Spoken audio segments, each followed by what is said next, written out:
Everyone loves a good rags to riches story, so what could be better than one that ends up with someone who grew up with nothing becoming a frickin' billionaire?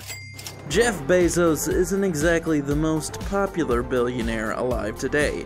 I mean, the guy looks like a modern-day Lex Luthor, so that doesn't do him any favors. While his second richest in the world fortune has earned him the respect of many and the ire of many others, his life wasn't always buying private islands and hating Elon Musk. Bezos' parents really weren't ready for a child. They were 17 and 19 years old when he was born. His mother was literally forced to take her newborn to night school classes with her. He spent most of his childhood doing manual labor on his grandparents' ranch.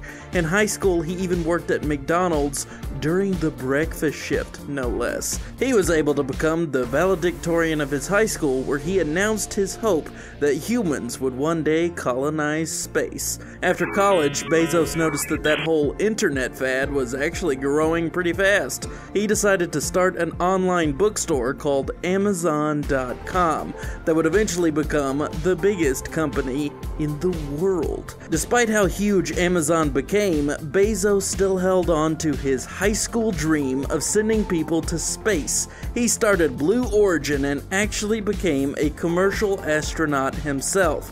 I'm sure he high-fived his younger self from orbit. By far the strangest thing Bezos or anyone else in the entire world has ever bought was his giant clock, the Clock of the Long Now. It ticks only once a year and will run for 10,000 years.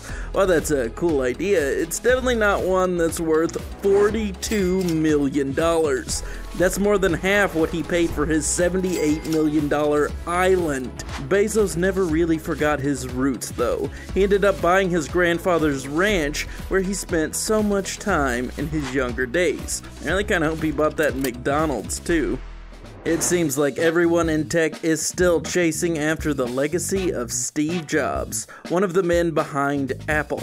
That's not surprising, considering the fact that his one-of-a-kind showmanship and his cool dad style made computers seem cool.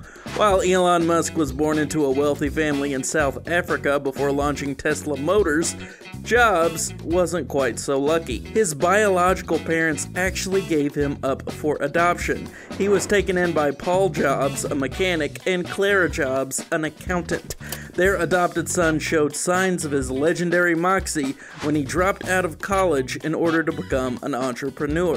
While you might think his entire journey was all the kinds of success Apple sees now, the company jumped from failure to failure to failure, eventually to the point where they fired Steve Jobs. Once he came back, though, he brought the company to the legendary status it has today. The iMac, iPod, and iPhone all revolutionized technology around the world. As impressive as all that is, my favorite of his contributions is still Pixar. Every successful billionaire has their own passions that they throw big money at. For Jobs, that passion was definitely cars. He had an extensive and quirky car collection. Mainly, though, he leaned towards European luxury or strange oddities.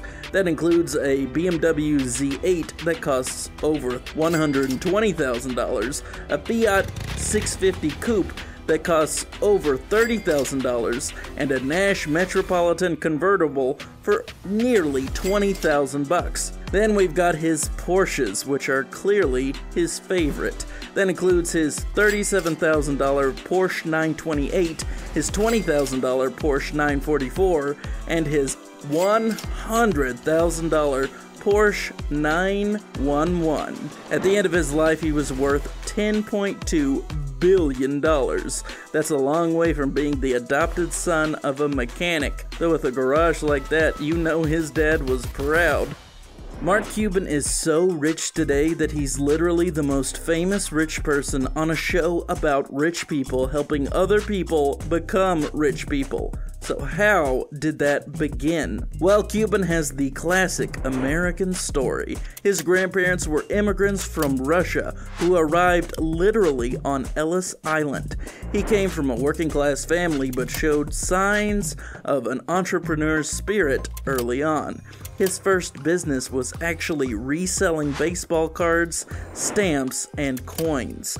Eventually, he joined the team at broadcast.com and made it such a success that it was acquired by Yahoo for $5.7 billion in stock. This was an awful move for Yahoo, as the service they bought was discontinued a few years after due to the dot-com bubble bursting, but it was great news for Cuban, who shorted his stock and continued to amass his fortune. He's gone on to invest in dozens of businesses and even purchased the Dallas Mavericks professional basketball team for $285 million. Not only does Cuban have the classic American origin story, but he also spends his money in all the ways you'd expect an American billionaire to do. Let's just consult the billionaire checklist, shall we? Does he have a huge house? Big check. He dropped $17.6 million for a 24,000 square foot mansion in Dallas. What about private jets or yachts? Check and check. He owns 2 private jets and a yacht, though neither are what he considers his best traveling purchase.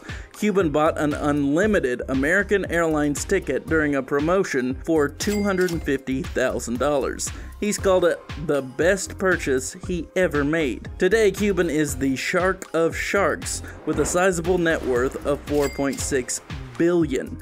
I kinda hope he still sells baseball cards on eBay every once in a while, just for nostalgia's sake. Tyler Perry may be a massive success today, but his life was anything but successful at the start. He was born to a low-income family in New Orleans. His father was so abusive that Tyler literally changed his name to Perry in order to distance himself from the man. After watching an interview on the Oprah Winfrey show that showed that writing can be therapeutic, he began writing plays. He then moved to Atlanta, where he got to work slowly building his career. Things really took off when he created his Medea character. This infusion of comedy, combined with the serious subject matters covered in his stories, really hit it big with audiences. It led to several big movies, which led to Perry starting his own production company and becoming a full-fledged mogul. This company is no small thing either. It has actually put Atlanta on the map. They literally call the area Yollywood now. The first movie to film at Perry's studio was the massive MCU hit Black Panther. What an amazing film to start with, right? He even purchased a 34,000 square foot house in Atlanta in 2007 for $9 million. Today, Perry is worth just over $1 billion, which would have been astounding to his younger self's struggling theater days. He really does live in the house that Medea bought. As impressive as all that is, perhaps the best thing Perry has ever done is continue to be honest about his rough beginnings. He serves as an example for those in similar situations, or at the very least, as someone willing to talk about the kinds of things most people stay silent about. Even billionaires can be brave. Probably one of the most beloved billionaires today is Oprah Winfrey. Oprah began her life as part of a small, poor family in rural Mississippi. From those impoverished beginnings, she got a scholarship to Tennessee State University, where she became a news correspondent at 19 years old. She then moved to Chicago, where she eventually started her own talk show. You know it, the Oprah Winfrey Show. It ran for 25 years and led to her also starting her own magazine. She was the richest African American of the 20th century and was dubbed the Queen of Media. She started spending like a queen too. Her multiple real estate purchases over the years include a $100,000 three-bedroom apartment at the Four Seasons Chicago, a $6.5 million place on a man-made island outside of Miami, multiple highly expensive Hawaiian properties, and a $6.85 million property in Montecito she purchased from Jeff Bridges. So how rich is Oprah exactly? Well, her most recent projected net worth is around $2.5 billion. So, you gotta get your origin story straight for when you become an unlikely billionaire. People love that stuff.